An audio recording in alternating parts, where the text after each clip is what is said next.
Cette parole n'est pas une, elle est plusieurs. Authentique. Un héritage universel. Échange culturel. Mystique. Créer des choses qui restent. Force. Laisser une trace.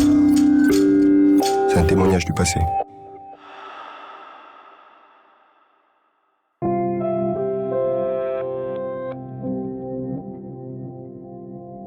Je la trouve sereine en fait. Un petit côté espiègle peut-être, mais en même temps, c'est pas négatif quoi.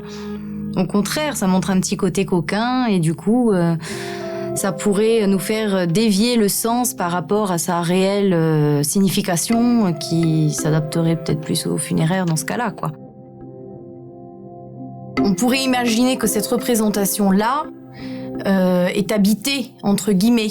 Si on considère évidemment, et je pense que c'est ça, que l'Arcanak est une parole, c'est que forcément cette petite statuette pourrait représenter une âme, pourquoi pas défunte, un esprit peut-être, ou en tout cas un personnage qui aurait peut-être existé, dont on aurait voulu immortaliser, pourquoi pas, par une statuette. Ça pourrait donner une connotation triste, du coup, si ça représente en effet le côté occulte de la mort. En revanche, je ne trouve pas cette statuette effrayante. C'est par exemple un objet que je pourrais mettre chez moi sans penser qu'il y a quelque chose de tabou derrière ou d'effrayant.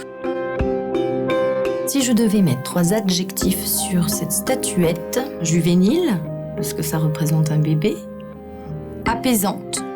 Ça n'a pas l'air d'être une statuette angoissée dans l'expression de son visage, pas du tout. Habitée par une parole, une action, un vécu, quelque chose qui justifierait la présence de cet objet sculpté. Ça pourrait être représenté comme un souvenir aussi. Donc ce serait plutôt quelque chose qui rappellerait un passé triste, mais qui continuerait à exister dans le présent.